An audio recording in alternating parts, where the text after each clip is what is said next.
With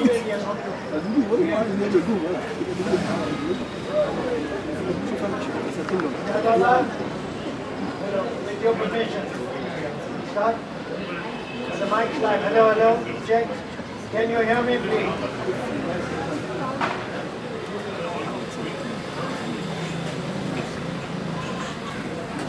Hey, model vector. Greetings for the new year. I am Shankar Melkote of the Little Theatre, Hyderabad. Let us wish and hope that the year 2016 will see less violence, more tolerance.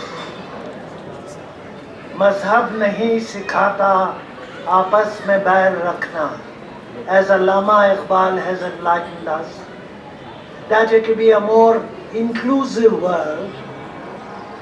हयात लेके चलो, कायनात लेके चलो, चलो तो सारे ज़माने को साथ लेके चलो. Lord Makhdoom Muhyiddin, with a greater respect for the planet Earth and the environment. Good evening, ladies and gentlemen. On behalf of Lamakan and the Little Theatre Hyderabad, I'd like to welcome you to this reading of selections from Vegetarians Only, Stories of Telugu Muslims by Skybaaba. This attractively produced book by Orient Black Swan is edited by Dr. A. Sumita and Professor Uma Maheshwari Rugubanda. Will these two young ladies please stand up and identify themselves? Please give them a hand, ladies and gentlemen. Thank you. The stories originally in Telugu have been translated into English by competent translators who are academics and writers. 4 of the 7 translators are connected to Anveshi Research Center for Women's Studies. We will be reading to you from 4 out of the 12 stories featured in the book. We've had to edit some stories due to constraints of time.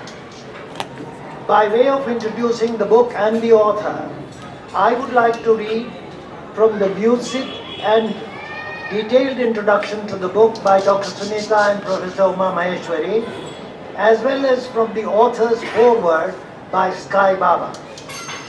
The editors have said that Vegetarians Only, Stories of Telugu Muslims, introduces the English reader, perhaps for the first time, to the life world of Telugu Muslims, their desires, sorrows, aspirations, and predicaments. Skybaaba's stories present touching portraits of Muslim lives battling indigence and prejudice with grace, dignity, love, and friendship. Intricate negotiations around dowry and the burqa are interwoven with a communal sharing of marriage expenses and work.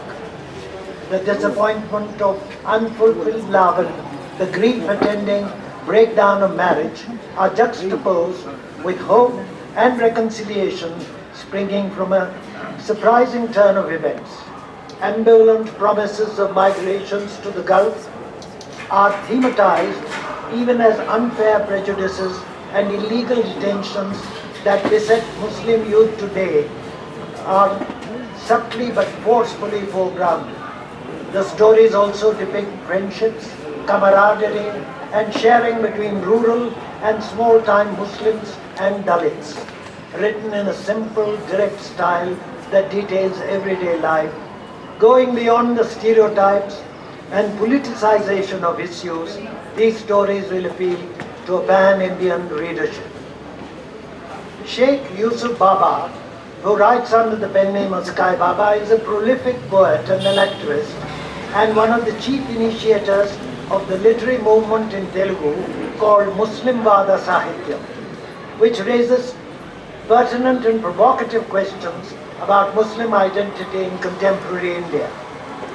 In the context of the demolition of the Babri Masjid and the rise of majoritarian Hindu politics in the 1990s, this movement points to a growing consciousness of the Muslimness as an identity upon which to ground a literary as well as a political consciousness. 3 collections of poems: Zalzala, Skybaaba, 1998, Fatwa, Khaja, 1998, and Azam, Anwar and Skybaaba, 2002, signaled the birth of this new movement. Apart from the principal concern of countering Hindutva ideology, this literature also gives voice to the question of women's status within Islam and, significantly, caste amongst Muslims in Andhra Pradesh. Skybaaba writes, "Many readers told me that these stories opened their eyes to the lives of Muslims. They said that the affection and the relationship in Muslim lives portrayed here were similar to the experiences in their own life, that the extreme poverty made them cry. I was surprised to hear from them that the stories helped in dispelling their misconceptions about Muslims and to develop empathy and affection for them. These stories have been more effective than my essays and my speeches.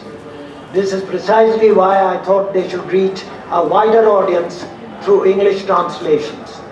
I've also been told that such stories of poor Muslims in rural and urban areas in South India are absent in English, which also led me to believe that they should appear in English. The stories from which we'll read this evening have been translated by Professor D. Vasanta. Will you please identify yourself, madam? Please give her a hand. Professor Rama Melkote, madam.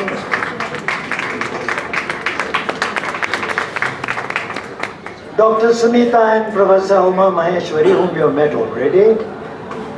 Joining me in the reading today are Sarala Mahidhara, Dr. Navanita Lahiri, Sagarika Melkote,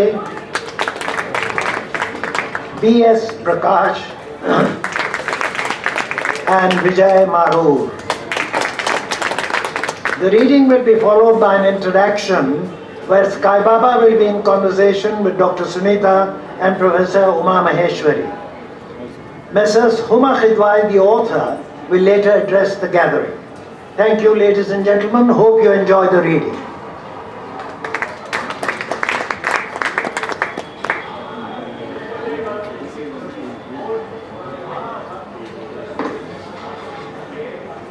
Vegetarians only. We've been walking since morning in this basti. Our legs ached. The soles of our feet burned. We were combing every street and bylane. We'd greeted every two-let board that we had sighted so far. And there were still many more streets left to search. We'd covered all the lanes to the right and left of the main road. Of the 3 houses we had looked at, we liked one very much.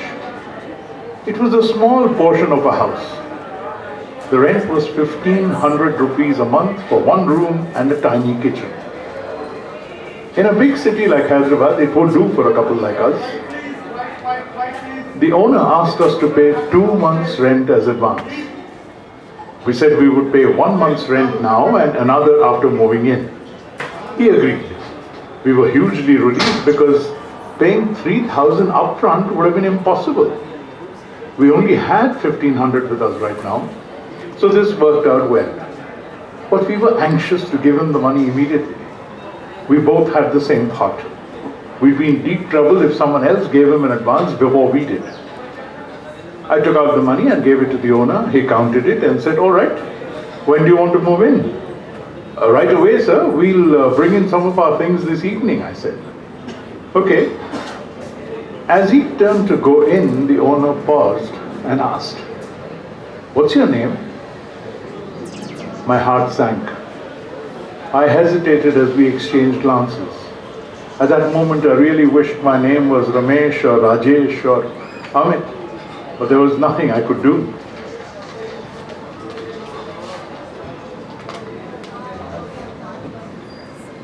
Yusuf. The owner froze as if he'd got an electric shock. He blurted out, "What did you say?" I said, "Yusuf, sir." I knew then this house too was a gone case. You are Muslim? He said in disbelief. Yes, we are, but there won't be any trouble, sir. I leave for work early every morning and she's doing an MPhil in Telugu. I was frantically searching for other things to say since what I had said was not going to satisfy the landlord. But I felt there was really nothing more I could say that would please him. I thought you were one of our people going by the Telugu you spoke. I'm sorry, but we can't rent out to Muslims, he said matter-of-factly, and tried to return the money he had taken. Shaheen pleaded, Sir, we really like your house. We're very tired with all the searching. We won't trouble you in the least. We're both educated, sir, and we'll keep the house neat and clean.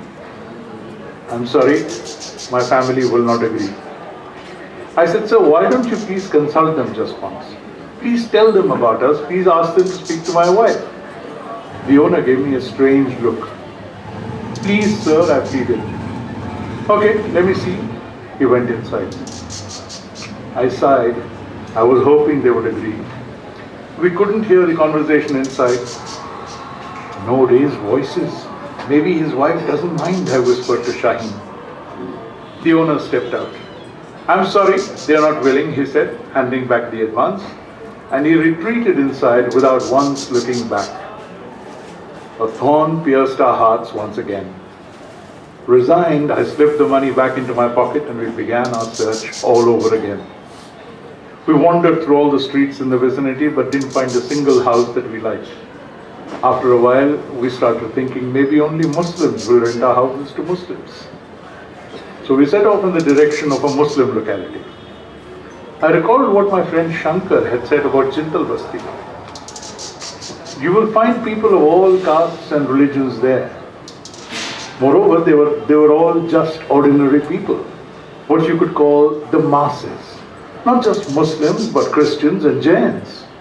People who migrated to Hyderabad from all over the country seem to be living there, including a large number of Nepalis, he said. Chintal Basti also had a large vegetable market, and the weekly general market was on Sundays. So everything was easily available and the bazaar would be bustling with people, mostly from the working class, walking around to buy their daily food and other necessities. All this made Chintal Basti a convenient and attractive proposition. Immersed in these thoughts, we reached the Muslim neighborhood in no time. The houses were narrow and small. Poverty announced itself from every corner. Most of the front doors were closed. A few pardas appeared here and there. A newly built house carried a to-let board. Our spirits rose. We rang the doorbell. A sweet voice called out in Dakkani, "Kaun hai?" We saw the to-let board. Please wait for 2 minutes. Okay, thanks. After a few minutes, the owner emerged, adjusting his lungi. He threw a surprised glance at us. He looked at me and asked, "Kya karte?" I'm a journalist and she's studying in the university. It's just the two of us. Are you from Andhra? No, I replied. Why do you ask? He gave Shaheen a look of disdain and said, "You don't wear the parda?" No, she said in a neutral tone. Why? He asked. Shaheen was nonchalant. Just like that.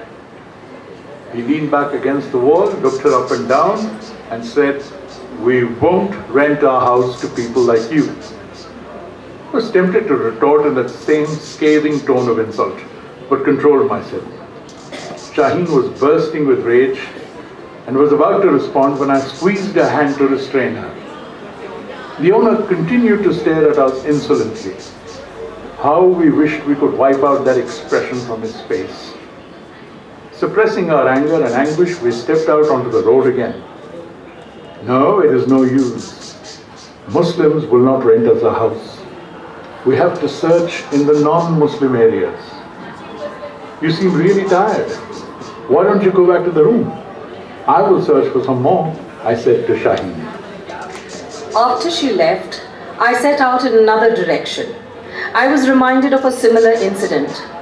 Ibrahim was my batchmate at school and also a distant relative. He visited us once when we were living in Skybaaba area. As we were talking over dinner that night, he mentioned that a portion of his mother-in-law's house in Banda was available for rent. I asked him to inquire whether we could rent the place, and we were shocked by his immediate response. My in-laws will not allow people who don't wear the burqa or practice parda. I was even more pained when I recalled this incident. I came to the second main street and entered the first lane. On one side were houses with 2 and 3 floors, and on the other side were houses with just the ground floor.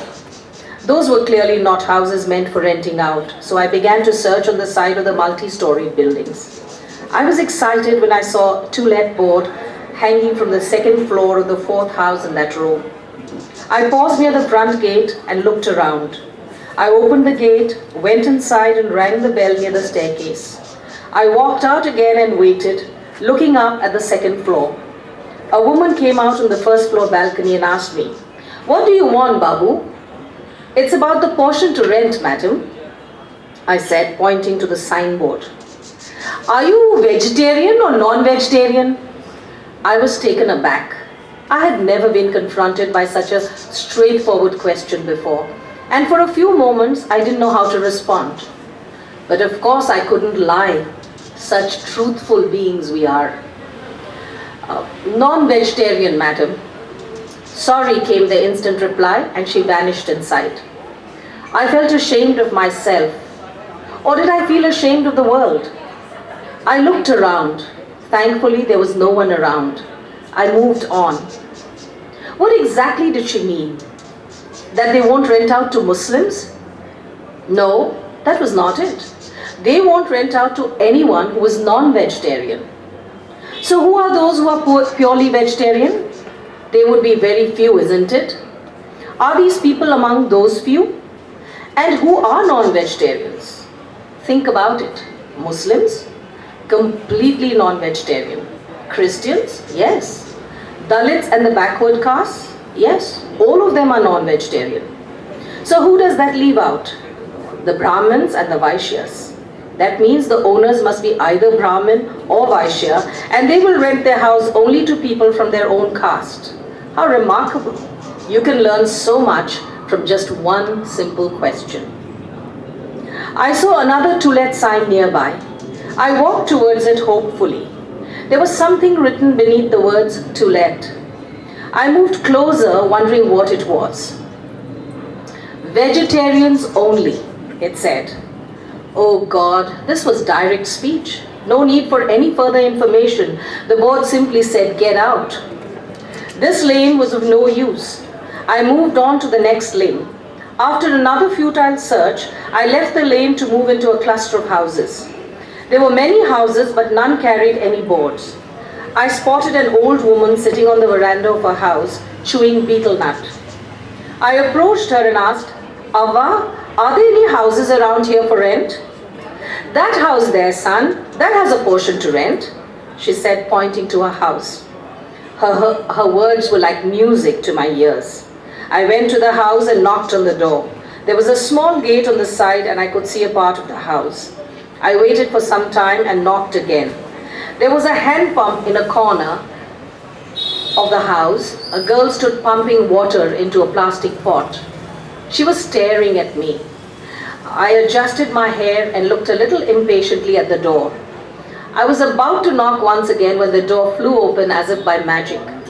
A stout, light-skinned woman stood in the doorway and threw me a questioning glance. "Madam, I heard there were rooms for rent." "Yes, there are." "Are you a bachelor?" she asked. "No, I'm married. It's just the two of us." You work somewhere? "Come in through the side gate," she said, and closed the door on my face. Thank goodness, she seemed to have some faith in me. I hope the rooms are good. As soon as I opened the gate and went inside, she led me up some stairs. I followed her. "Where are you living currently?" "Yaramanzil, Balapur, madam," I replied. She unlocked the door and stepped inside. "Take a look," she said. It was just a single room. There was no wash basin or sink. I asked her about that. She pointed to a small drain hole in one corner of the room. There was a pipe that ran downstairs. She said we should wash there. There was a bathroom and a latrine adjoining the room. That seemed all right, I thought. But I had a doubt, so I asked, are these just for us? No, there are 2 families living on the other side. These are for common use. So those people would come near our door every time they needed to use the bathroom or latrine. This wasn't going to be easy. But what to do? It was already the end of the month and we had to vacate the following day. All right, how much is the rent? 1,500.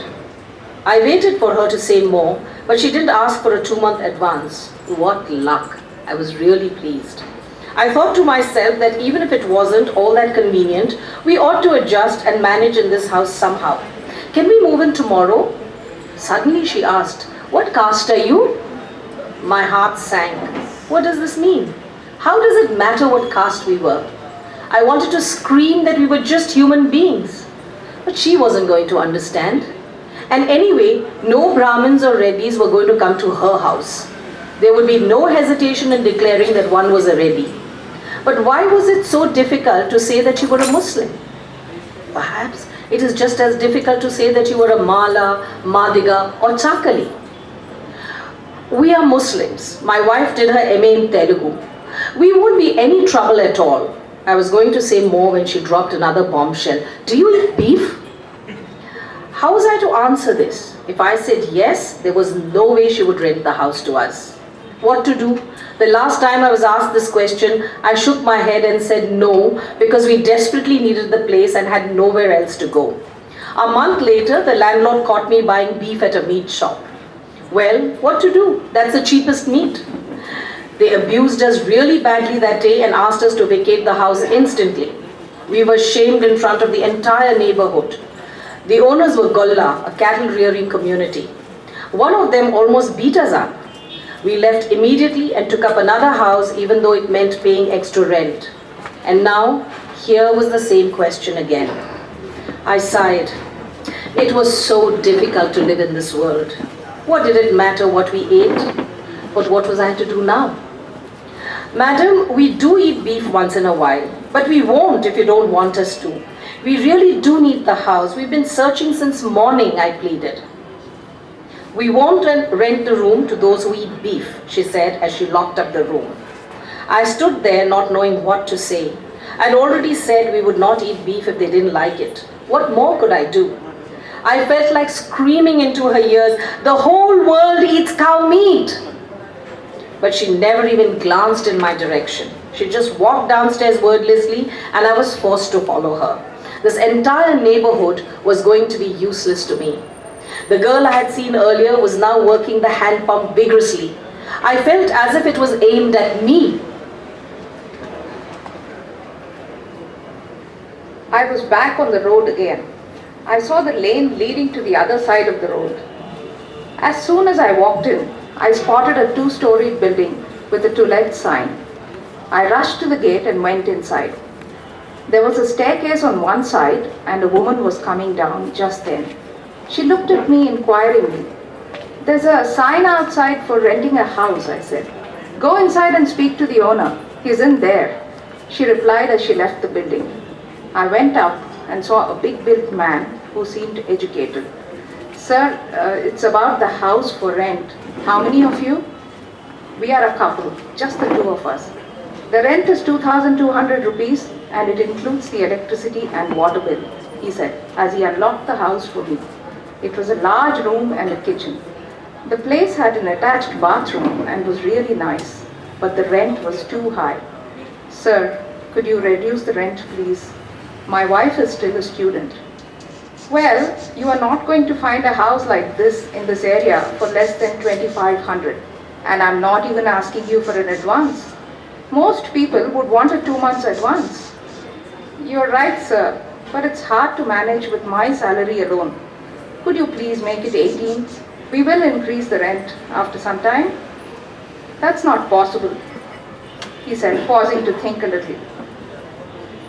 Very well, give me 2,000. You say your wife is still a student. Let's settle it at that. You won't find anything cheaper." I started thinking. The house is good and the owner seemed like a nice person. What should I do? 2,000 rupees was a lot of money. Would we be able to manage? It was going to be tough, but we had no choice really, and we were running out of time. Very well, sir. I only have 15 at the moment. Please take this. I will give you 500 in a couple of days. All right. When do you move in? He asked as he took the money and counted it. I was overjoyed to hear this question. Tomorrow, sir. He said, I like educated people. Moreover, you say that it's just the two of you. Keep the house clean. That's all I want. He didn't ask me anything else. He seemed like the prophet who had descended upon earth just for me. He hadn't asked which caste I belonged to, which religion, what I ate. Such a wonderful person.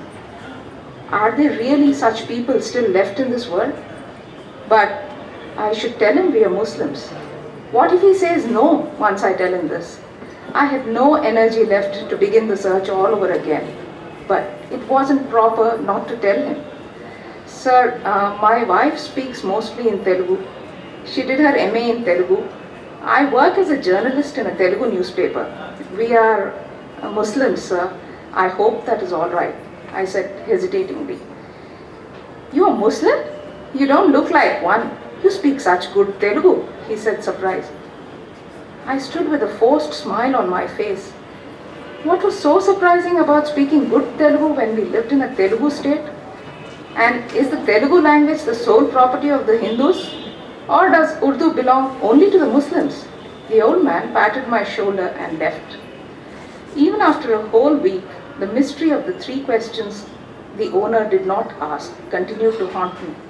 The maid who worked in the neighboring portion said she would work for us too. After listening to her story, Shaheen agreed to employ her. It was the first time we had a maid in the house. Washing the vessels and clothes and sweeping and mopping the floors, these were her tasks. 200 rupees for all this. It was a meager wage, but it was still a burden for us. One day, while chatting with Shaheen, the maid mentioned the landlord. Narsama, what people are they? I asked her. Arijans, she said. So the mystery was finally clearing up. I sank into a chair. For the Brahmins, all non-vegetarians were untouchable.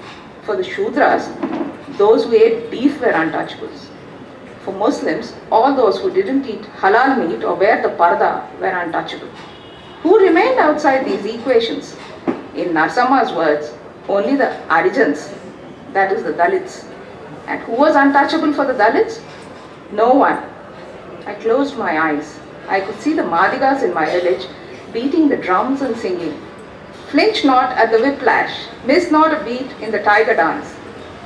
Then it dawned on me, with the exception of the Dalits and the Madigas in particular, all other castes were in fact untouchable. Translated by Uma Maheshwari Brugubanda.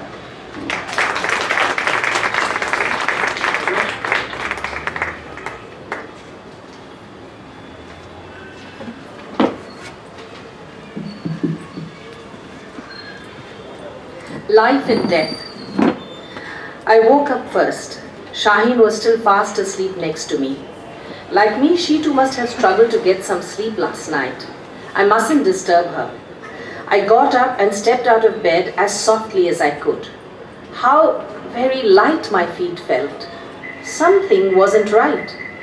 I looked back at the bed. How strange. There I was, still lying on it. A cold shiver ran through my body. No, not quite, because my body was not with me. I didn't understand what was going on. My brain went numb.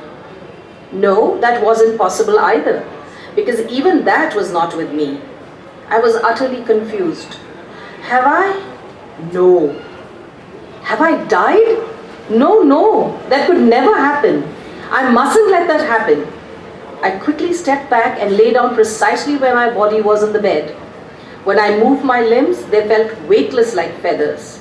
But when I looked down on the bed, my hands and legs lay heavy and stiff like logs. I couldn't move them an inch. Now I was truly scared. But could I really feel scared? There was pain though. This meant that I was dead. Che, I've died. Actually died. Okay, so that was it then. It felt like someone was twisting a knife in my heart. The sensation was that painful. My God, how many tasks had I left unfinished? And here I was, dead already, not completed even 40 years of my life. Why did this happen to me so soon? Cheh! Quite recently, I did contemplate death. I thought that it might befall me quite suddenly before I was prepared for it. And I thought I must do everything I wanted to do in this life before that happened. But now it has happened. I have died. I, Yusuf, am dead. What do I do now? I sat up. I looked down. My body was still in a horizontal position. My face looked peaceful enough and serene, as if I was asleep without a care. I looked at my face as if for the very first time. It had never looked like this all those times that I have looked at it in the mirror. I was overwhelmed by sadness. I gently took my face into my two hands. Despite all the wrinkles, how adorable it looked. It was astonishing how I had managed to swim through the sea of troubles and strife and misery that had flooded these past 40 years. It is true there were people who thoroughly disliked me, but then there were also many who loved me, perhaps the only thing I could be content about. Once this news reaches my village, my parents will go into shock, my sisters will have a heart attack, and my younger brother, he certainly won't be able to take it. Poor Shaheen, she had been so worried about my health. Of late, she had been urging me to get home early. She would constantly inquire if I was feeling tired or uneasy or unwell. She probably had her own doubts about my health. But what's the use? After all the care she took of me, I have died. And there is nothing anyone can do to change it now. Every time I phoned my mother, she would say, "Take care of your health, beta." Oh, why did I never pay any attention to her? Looks like Shaheen just woke up. She opened her eyes and looked at me, that is, at my body. She doesn't know that I am dead. Oh, how I wish she could call me or shake me awake. Maybe she will do that now. I better get back into my body and lie down. I lay down and turned to her side. Shaheen got up from the bed. "Dearest Shaheen, I think I am dead. Will you please call out my name? Will you please just wake me up?" But she went out of the room. "Shaheen! Shaheen!" I called as loud as I could. It's no use. She cannot hear me. I felt angry, miserable, helpless. I too got up and walked out of the room. Shaheen went into the bathroom. I looked into our bedroom. I could see my body still lying where I lay earlier. But then, how is it that I'm standing here? I tried to look at my standing set. Nothing. I could see nothing. A huge cold rock settled into my heart when I realized that this I, had no connection with my body anymore. Worse, I had no connection with this world anymore. But that is only to be expected when you die. How precarious, how fragile life is. And all the while we are only concerned about our property, our money, our house, our relatives. What a waste. The house filled with the typical sounds of morning. Sunlight was pouring in. Shaheen came out of the bathroom and went past me into our bedroom. She could not see me standing here. Will she wake me up? No, she won't do that. She always waits for me to wake up by myself because she knows I have insomnia. She had put on her chunni and come out. I kept muttering, "Shaheen, please try and wake me up, please." I went towards her, but she walked right through me. Sigh, it's no use. I just followed her. Shaheen went to wake up our two children, calling them out by name. Nasreen has to go to school and Suleiman to college. Normally, by now one of them is up and about, but today neither of them had woken up. Perhaps they were up watching TV late into the night. Hearing their mother call, they got up. I looked into our bedroom again, hopefully, thinking that perhaps I too would be able to wake up. No luck. There's not a single paisa in our house. I was not the kind who would think about tomorrow, and now I have gone and died so suddenly.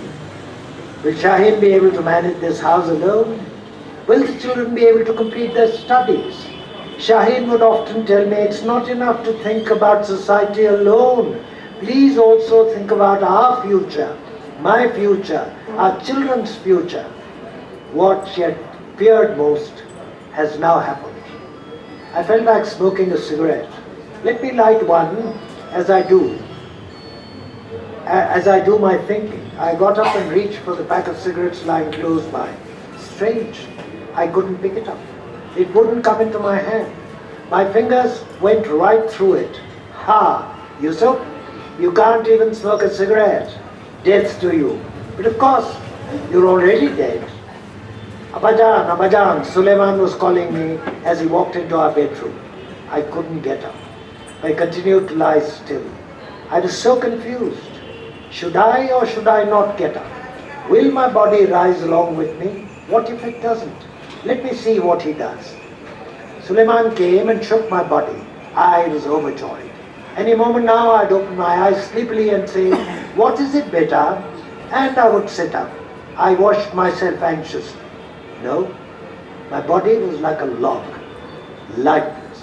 It moved this way and that as my son shook it, but it did not move on its own, nor did it sit up. No, it was all over. Suleiman seemed surprised and he kept shaking my body and calling me Abbajan, Abbajan, his voice now rising in anxiety. But my body wouldn't respond. It was now confirmed. I have indeed left this world. An unbearable, bottomless melancholy engulfed me. Suleiman screamed, Ammi, Ammi, come quickly. He knew. Kya hua beta? What happened? Shaheen came running into our room with my daughter Nasreen close behind her. My wife and my children were holding on to each other and crying out aloud. It was so difficult to watch them cry. I too felt like crying. I didn't know what to do. I wanted so much to console them, but what was the use? They couldn't see me or hear me. All they could see was my dead body. The house soon began to fill up with neighbors. Of late I felt he wasn't as active as he used to be, but I've never dreamed he would go like this. My children and I have been orphaned. Allah, why? Why have you done this to us? Isn't this a grave injustice? Shaheen wailed in between her sobs. My son and my daughter were inconsolable. People received the news over the phone. Close friends from Hyderabad, family friends, and those associated with the movement I was involved in. Everyone came, even those who had moved away from me due to ideological differences. How I wished I could talk to them. I was surprised to see my old friend Saidulu. I thought he may not have received the news, and that even if he did, he would not come. We had not been in touch for over a year. Seeing him, I longed for an alai-balai embrace from him. Saidulu stood next to my dead body and started crying. After a while, he regained his composure and consoled Shaheen and the children. He assured them he would always be there to help them. Then he came out of the house and began to supervise all arrangements to take my body to Nalgonda. He hired a vehicle to carry my body, and everyone followed the vehicle. Other friends hired another vehicle to come to my village for the funeral. The van set out from Hyderabad towards Nalgonda. My body was covered with a bed sheet. On one side sat my wife and children, and on the other side sat Saidulu. Next to him was my son's friend, a colleague from work, and a friend from the CPI-ML Maoist party. Saidulu covered his face with a handkerchief to hide his tears. Saidulu and I had been close right from childhood days. It was only in the past 1 year that we had not been on talking terms. Before that, we would meet at least once every 2 or 3 weeks and have a good time together. Some time back, Saidulu needed to borrow 50,000 rupees from a finance company to pay off some loans. He asked me to sign as guarantor, and I did so without hesitation. But he couldn't pay them back, so I became responsible for paying that money. Shaheen was so upset that she had a minor squabble with him over this matter. And that spoiled the relationship between Saidulu and me. We had not spoken to each other or met for over a year now. Of course, the growing traffic woes of Hyderabad also did not help. He lived in one corner of the city and I in another. Meeting each other became a chore, and indeed, we also lost interest in trying to meet. What a pity that it is my death that has brought us together today. I kept thinking about Saidalu, my other childhood friends and acquaintances from my office. I wondered if all of them had heard the news yet. My son's cell phone rang every now and then. Suleiman was now carrying my cell phone as well. He was finding it difficult to inform every caller about my death. We reached Nalgonda. The entire street near my house stood waiting. The moment the van stopped, many of them began to wail. I kept looking for my mother. She could no longer walk without support. Someone helped her walk up to the van. And as she saw my body, she screamed, "Beta, Yusuf Beta!" and she slumped in a faint. I flew to her and entwined her in a tight hug, but she saw and felt nothing. Suleiman jumped down to the van and caught my mother in his arms. My sister held my little Nasreen and tried to console her. What a terrible and heart-wrenching scene it was. They lifted my body down from the vehicle and kept it on the cot in front of my parents' house, pushing aside people who kept gathering all the while. The sound of loud weeping and wailing reached the heavens. Someone removed the sheet from my face. My mother and sisters collapsed in a heap on top of my body. My younger brother wept as he beat his chest.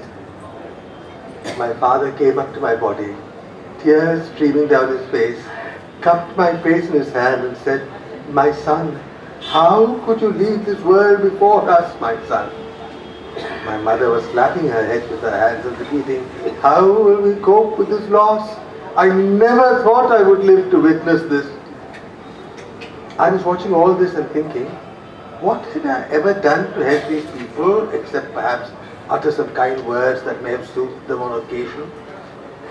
In some cases, my words did not make any sense to them, and some of my deeds may have even hurt them. So how is it that they love me so much? I should have taken better care of my health and of them. But what to do? I was never the kind to do so. Shahi used to say, "You think more about others than your own kith and kin." Who is one's own and who are others? Today I have lost connection with one and all. Tomorrow I will be dust. Midday already. They wanted to bury me ahead of the Maghrib Namaz before the sun sets. They asked for the khabar to be prepared. They boiled water with neem leaves to give my body the final ritual bath. Saidalu was overseeing everything. The house was filled with relatives. Shock and grief had left my family completely drained. My friends from Hyderabad had arrived, all of them looking terribly upset. My body was moved onto a wooden plank kept in the front yard of my house. People stood around holding a sheet over my body by the four sides. Of the two strangers I did not recognize, one with a beard covered my body with a white sheet and removed all the clothes I was wearing. With my brother standing near my head and my son towards my legs, he started scrubbing my body with a piece of soap. They poured a lot of water and gave me a nice long bath. In fact, I don't think I've had a bath like that since childhood, when my mother used to bathe me. But this was truly my last one. After the bath, they wiped my body thoroughly, wrapped it in a white sheet and lay me down on the wooden plank. Only my face was visible. Everyone was asked to take a final glimpse of my body before it was taken away. People began to move past me in a line. My mother, my sisters, my daughter were towards the end of the line. As they came closer, their sobs grew louder. We reached the masjid. After the janazah namaz was read at the masjid, the journey continued. We entered the burial ground where a pit had been dug. They put down the casket and removed the cloth covering it. One person descended into the pit, sprayed attar and rose water in it. Everyone was asked to take a look at my face for the last time. I too looked at my face. I might never get to see it again. My friend Saitulu came running to see my face for the last time. He had travelled nearly 300 kilometers just for this. Seeing all these people and relatives who took the trouble of coming to take a last look at my dead face, I thought they were so much more loving and generous than I had ever been. My brother and my son wiped their tears. My son, my uncles and nephews all held the casket and lowered it into the grave with ropes. One more person got into the grave and pushed the body to one side to arrange the stones to hold the casket in place. After he had climbed out, everyone picked up lumps of fresh mud and began to throw them in. I felt the mud hit and splatter all over my face and body. I sat up feeling utterly disoriented and bewildered. Shaheen was still sleeping next to me. I was in Hyderabad in our rented house, and I was sitting up in my bed. This means I am not dead. I gingerly touched my face, my neck, my arms, legs. I was alive. My heart was beating regularly. I could clearly feel my pulse. Oh God, what a relief. Had I died, I would have caused such a lot of trouble to everyone. Now I must work hard and fast to lessen their burdens. I must also work for the betterment of society. There is so much that needs to be done. And I must take care of my health. First of all, I must call all these people who care so much about me. What an age we live in. Running like mad all the time, and for what? It's taking us away from the very people who care most about us. It's ages since I spoke to any of them, even on phone. It's been a whole year since I spoke to Saitulu. How could a mere 50,000 rupees have come between us? I picked up my mobile phone and called Saitulu. Translated by D. Vasanta.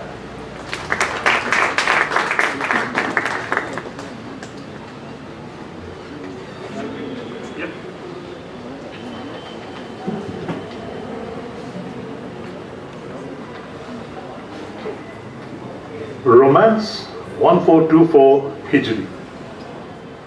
After a round of happy and random browsing at the cyber cafe, I opened my chat window. I wanted to say hello to Vasu, with whom I had chatted a few times before. I ran through the usual list of names on the chat window. Suddenly I stopped and scrolled back. There it was, a new name, Sultana.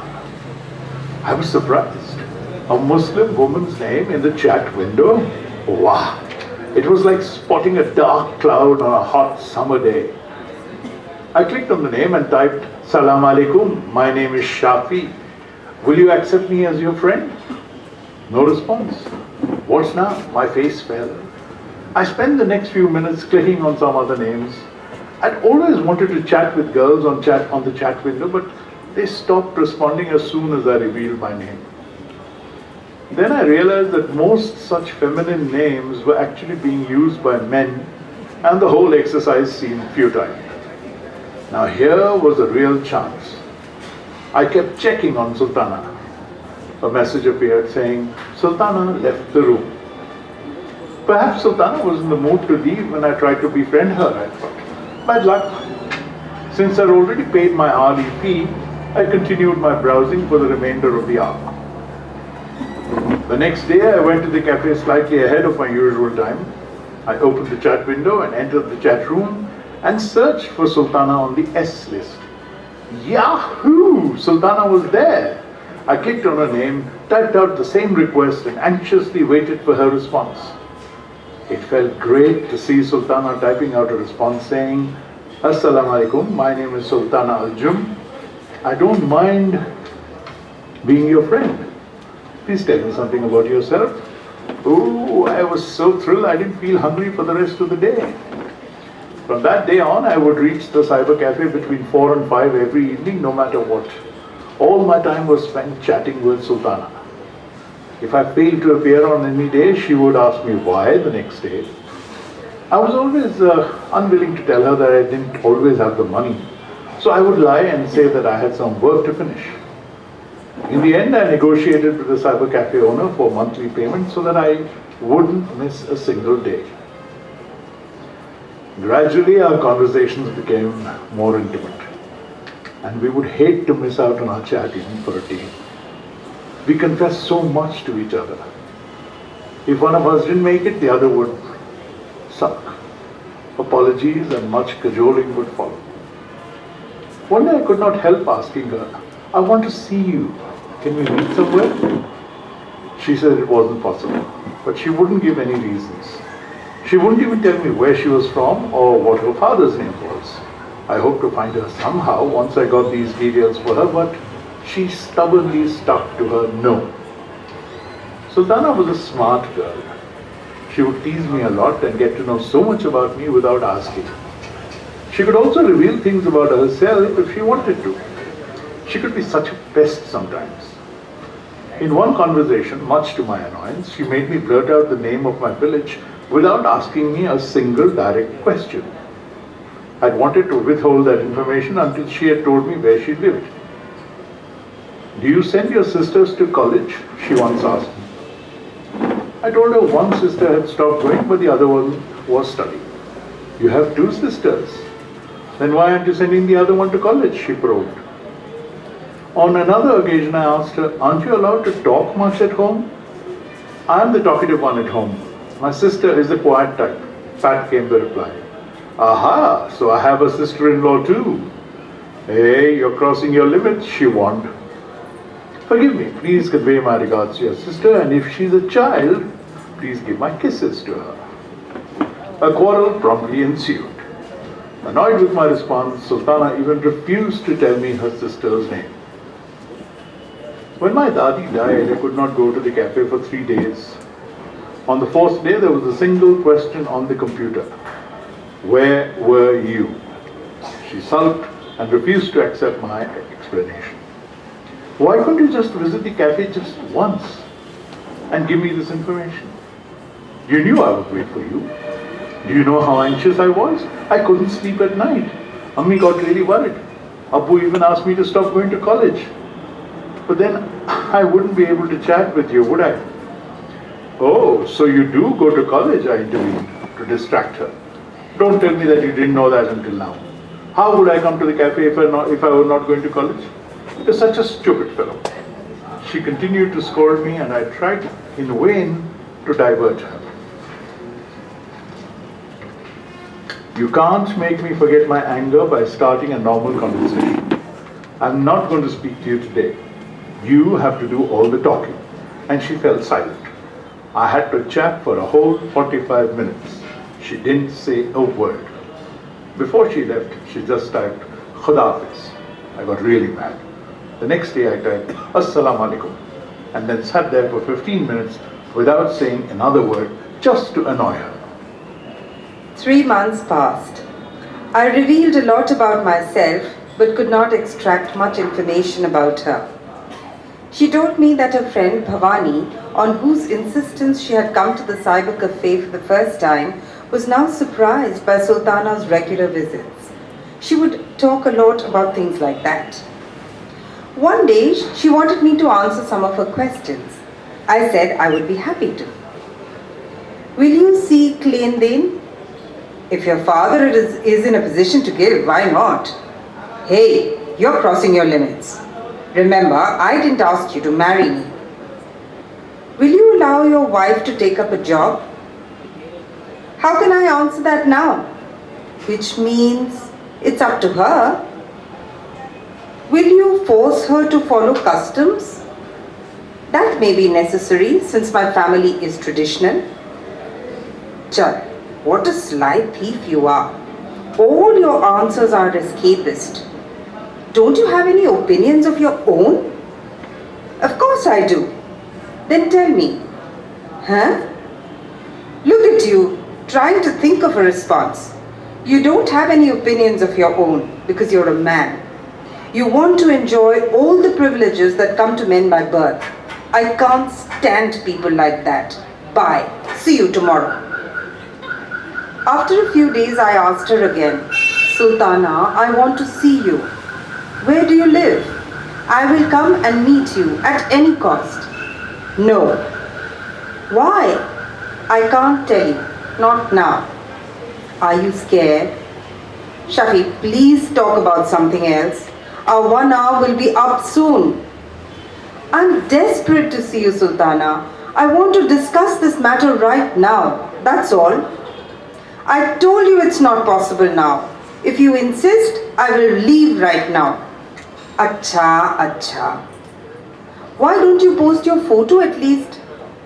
Oh, I see. You want to take the easy way out. Please, Sultana, please. Why don't you post your photo? I don't have one ready. If you do it first, I will follow you. No, you do it first. I will do it later. I have to take a photo. I don't have any good photos. It will take time. I will have to get a new photo made as well. Please, Sultana. It is fine, Shafi. I will wait till you post your photo. Then I will also post mine. You're hopeless and stubborn. Wait till we meet. After I put up my photo, she teased me for another week. A great deal of persuasion later, she promised to put up hers on the day of Jummah. That was 3 days away. Those must have been the longest 3 days of my life. The night before Jummah, I found it impossible to sleep. My imagination kept conjuring up Sultana's face in a myriad forms. Even my dreams were full of her. From the moment I woke up the next morning till it was time to reach the cafe, the clock seemed to run infinitely slowly. Reaching the cafe half an hour ahead of my scheduled hour, I waited my turn and felt a sense of calm only after I had opened the internet window. But my heart was still racing. Sultana should be beautiful. She should have wonderful eyes, nose and figure, etc., etc., I thought to myself. But if she hadn't put up her photo yet, she hadn't even come into the chat room. 15 minutes passed. I thought that she might not come that day. Then I saw her, Assalamu alaikum Shafi, and heaved a sigh of relief. Why are you so late? A prospective groom's family came to see me today. Relatives visiting my neighbor decided to check me out on the spur of the moment. I wasn't allowed to step out of the house. I had to lie to get out because I knew you would be waiting for me. What happened in the marriage discussions? I don't know. I can't decide. What did you tell them? I didn't say anything. I wanted to wait till I had talked to you. What did you want to ask me? Can we get married? How can I just answer that question? It's so sudden. Do you need time? How much time do you have? 2 days. They will come back the day after tomorrow. I will tell you tomorrow. All right, I will wait. But can you decide without seeing me? I have seen you.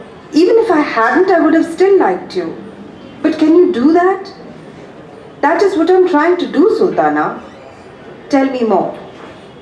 Have you brought your photo? You promised to put it up today. Yes, I took it especially for you. The instructor at the cyber cafe is a nice girl. I will give it to her to put it up. I have to leave now. Acha, you give it to her. Khuda Hafiz. My anxiety increased. I was really tense. After so many months of conjuring up Sultana's face, so many sleepless nights, the moment I had waited for so long had finally arrived. I broke into a sweat. My heart was racing. Please, Allah, she should be a beauty. I would instantly fall for her. She should have a well-proportioned body and what if she were not good looking? The photograph slowly started appearing on the screen. My eyes forgot to blink. I just stared, open-mouthed, at the computer screen. The photo went tuck, tuck, tuck, expanding upwards and downwards. First, black hair and a fair forehead. Wow! My heart raced with delight as I realized she was light-skinned. The forehead expanded. Then I saw the eyebrows. They were lovely. Then came the eyes. What a beauty! Sultana had such beautiful eyes. I wanted to jump with joy. I could feel my face and my heart flooding with happiness. If I were not in the cyber cafe, I would have surely shouted and sung out loud. Meanwhile, Arey, what happened to the photograph? It wasn't progressing any further. The screen seemed to have hung. Damn! Was the computer faulty or was the internet down? Why was the photo turning black from the nose downwards? Then, with a shock, I realized what it was. I waited until the entire photo had downloaded. Except for her eyes and her forehead, the rest of her face was invisible. Sultana had got her photograph taken wearing her burqa and niqab. It was such a letdown. I felt really cheated. Translated by A. Sunita.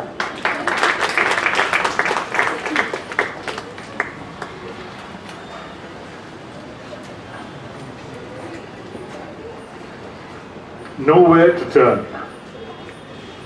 Usman shut down his shop and started walking home. The lanes were dark. Dogs and pigs were roaming about. Carefully avoiding them, he entered the narrow inner gully, picking his way over the pavement made of cemented shabad stones. The lane felt congested, just like his mind. On one side, there was an open drain reeking of shit. All the houses had open latrines. The pigs mucked around the drain, grunting, squealing, or fighting fiercely. Jani Bhai's screams could be heard from his house. So he had got drunk today as well. Loud laughter rang out from Kamaluddin's house. Seemed like some relatives were visiting. Usman walked past 4 other houses. Mumtaz Appa was weeping alone after her children had gone to bed. It was over a year since Pasha Bhai was killed in the Hindu-Muslim riots. How was she to cope with life with these little children and carry on? Usman stopped in front of his house and knocked. "Coming!" shouted Sajida. She must be busy with something. Parveen, his younger sister, opened the door for him. Pulling the curtain aside, Usman went in to wash his feet and hands. The house, constructed during his grandparents' time, was congested. On one side there was Usman and Sajida's bedroom. In the middle was a small veranda with a tiled roof and a small corridor, one end of which led to the outer door. At the other end, in the corner, was an open toilet. A gunny sack hung like a curtain at its entrance. Next to it was a small bathroom with a shabat stone floor, enclosed by old saris and bed sheets for walls. In the veranda lay a small cot, an old sewing machine in a corner, and a wooden table with beddings on it. Wiping his hands and feet, Usman came out and stood in the veranda. Sajida spread the mat on the dastarkhan and brought the rice pot. Parveen brought the water jug and the glass. Serving himself some rice, Usman asked, "Has everyone eaten?" His younger sister Nasreen replied, "Just now, Bhaiya."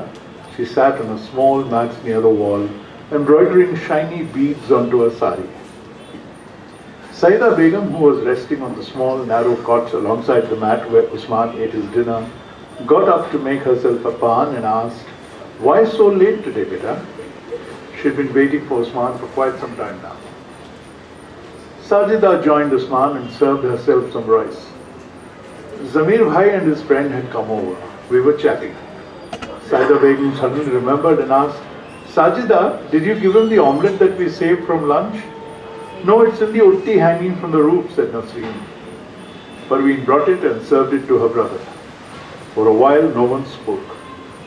Saida Begum got up and slowly walked towards the drain running along the outer wall of the lane to spit out the beetle leaf juice. She walked back, sat down on a cot and said, "Beta, those people from Annaram sent word that they would like to come and see Parveen." The entire household waited for Usman's response. Parveen, who had gone into the kitchen, hid there and pressed her ears against the wall. Nasreen listened while pretending to concentrate on her embroidery. Sajida bent her head down to eat. Usman finished his dinner in silence, immersed in his own thoughts, and went out to wash his hands. He came back, drank water from the jug, wiped his hands on the towel and said, "Not now, Ammi. We don't have a single paisa in hand. Even if we cut down on the dowry and other gifts, we need a minimum of 1 lakh. Where will we get the money from? We will be forced to borrow again. We still haven't repaid the loan we took for the older one, or the one we took when father fell ill. What I earn is not even enough to pay the interest of these loans. We won't be able to manage the wedding right now. We'll have to borrow for everything. In any case, who will give us a loan now? Parveen's wedding has been delayed anyway. A few more days won't make a difference." Turning to face Saida Begum, Usman said, "Ammi, I've been thinking of going to Dubai for a long time. Today Kamaluddin had come with Zahir Bhai and he told me that there is an opportunity. He promised to introduce me to someone. I have a feeling that this time my trip to Dubai will surely work out. Once I'm there, we don't need to worry about anything." Saida Begum thought about it and said, "You will need money to go to Dubai too. Where are you going to get that?"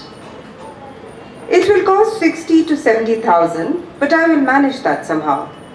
This time I'm determined to go, even if I have to mortgage the house.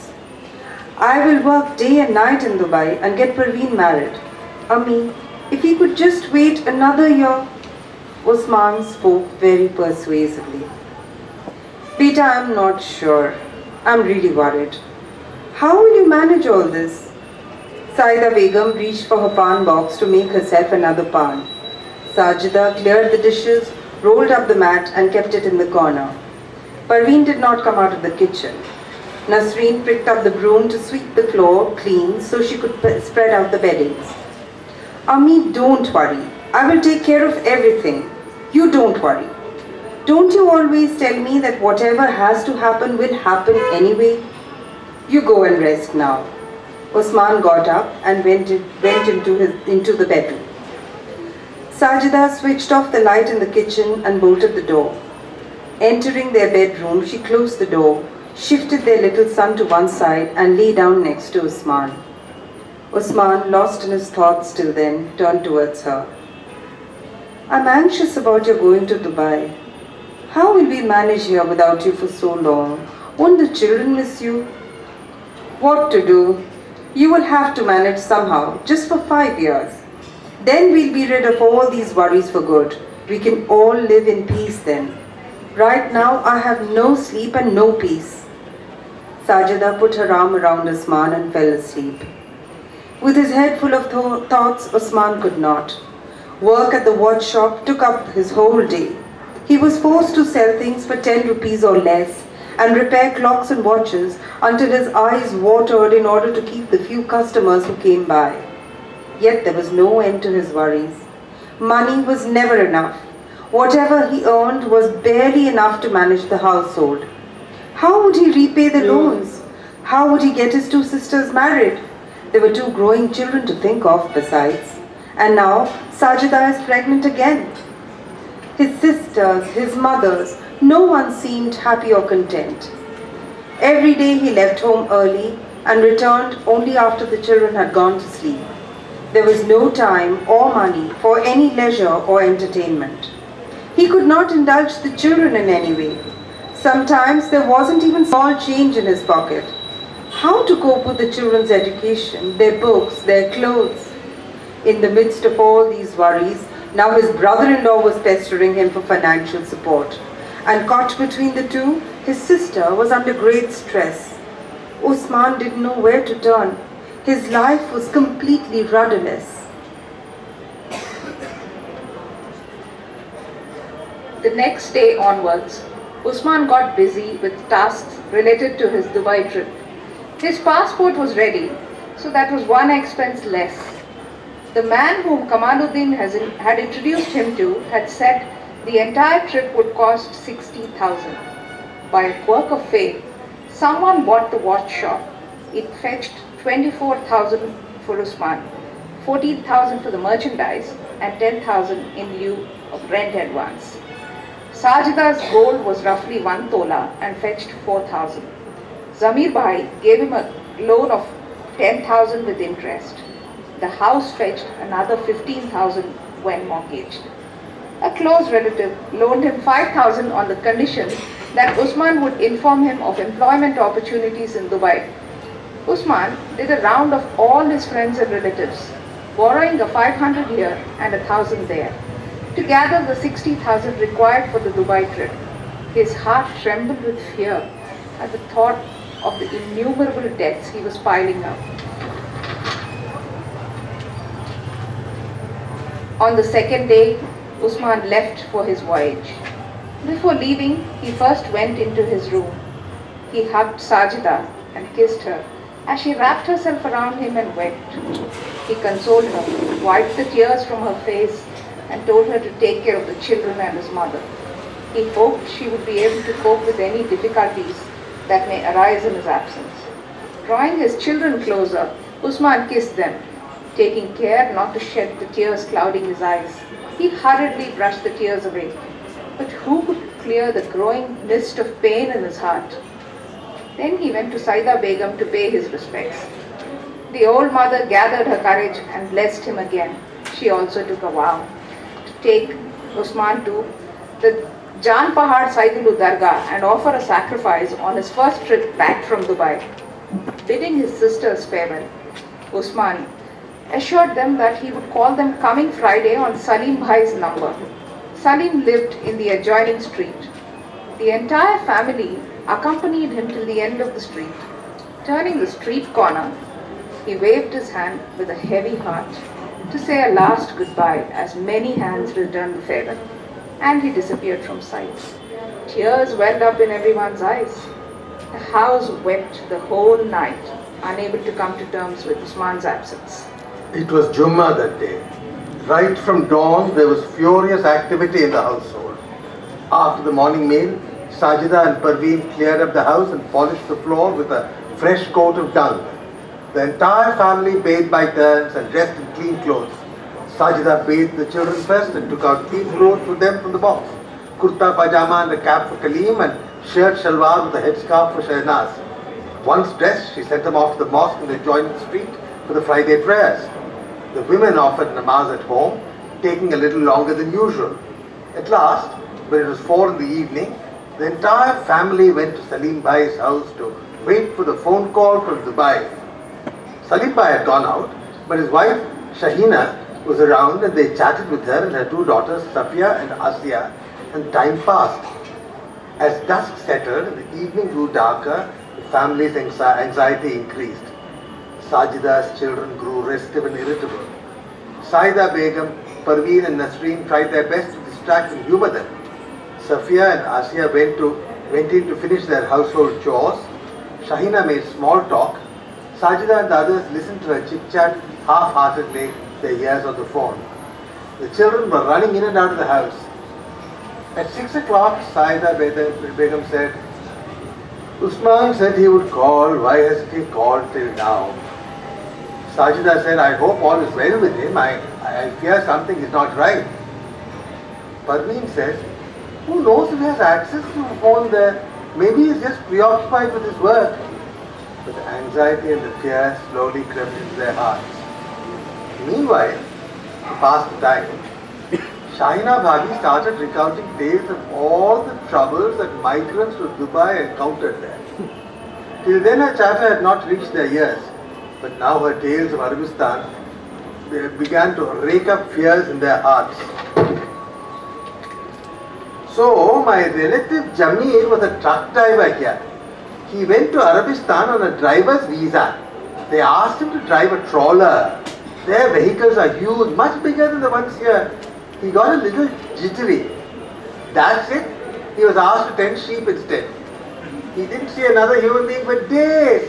Hungry and thirsty, he begged them to let him return to India. After a lot of difficulty, he was sent home. Poor man.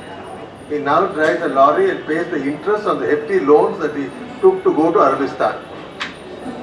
You see, people believe that all their problems will be solved once they go there. But who knows what troubles they will face there. Many people go as maids. Since it's a matter of shame to work as a maid, they will declare that they've got a decent job there. I believe some are even engaged in cleaning toilets. I've heard that the people there are very arrogant. I heard that one is not supposed to question them at all. Even a small mistake can prove to be very costly. Safia brought tea for everyone. As she handed them their cup, she added her bit to her mother's running commentary. In the film Naam, the hero pesters his friend to send him to Dubai. Once he reaches there, he gets caught in a smuggling case. And Allah, what troubles he endures. In the end, he tearfully begs his friend to take him back to India. The friend tries his utmost, but the police shoot down the hero in the end. She summed up the film. In my grandmother's village, there was this man who took huge loads to go abroad. An agent kept him in a hotel in Mumbai on the pretext that the flight was scheduled for the next day. He took his money and went out. He never came back. This man searched for the agent everywhere and then realized he'd been duped. Unable to face the prospect of returning to the village, he hanged himself in the hotel room. Poor fellow. Right? Did you see the report in the newspaper the other day? A man went to Dubai and was jailed. His family searched for him everywhere they could, but gave up hope at the end. He returned home after 7 years, I believe. He said there were so many like him locked up in Dubai jails. People who get duped, try to stealthily cross over the neighboring country, but they get caught and are jailed. Saida Begum Sajida grew more and more anxious and uneasy as I listened to these horrifying tales. Did Usman also suffer a similar fate, they wondered. Just then the phone rang. Their hopes rose. That was not Usman. Shahina spoke to someone else. It had grown quite dark by then. Sajida left to cook the evening meal at home. After a while, Parveen and Nasreen also left carrying the sleepy children in their arms. Saida Begum kept sitting there waiting for her son to call. Parveen returned after a while to call her. Ammi, let us go now. It's late. They must be ready to go to bed. Before leaving, they requested Shahina to inform them just in case the phone call came. At home, no one was in the mood to talk or eat. Saida Begum chewed her pan and lay down in bed, pensively scratching her head with a finger. That night, neither the mother nor the wife could sleep. Several nights passed. Saida Begum grew weak and could not get up from bed. The unmarried sisters grew sick with worry of advancing age. Sajida gave birth to another daughter. Days turned into weeks, then months, then years. After 3 years, the man who had given a loan on the house occupied it as the mortgage on the house could not be redeemed. Helpless and stricken with shame, the women moved into a rented house. Their attempts to search for Usman proved futile. They gradually withdrew from life. When the women were drowned in sorrow, who was there to console the bewildered children? Carrying an image of Usman in their sunken eyes, devoid of hope, his family continued to wait for him. With their faces turned towards Qibla, they continued to pray for his safe return. Translated by Rama Ismail Kote.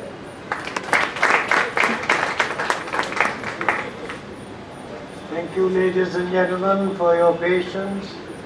It's been a delight reading to you. I hope you enjoyed the reading, and then we move now to the next part of the program.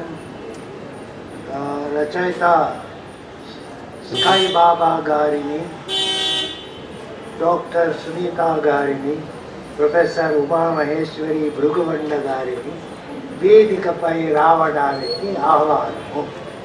Thank you very much.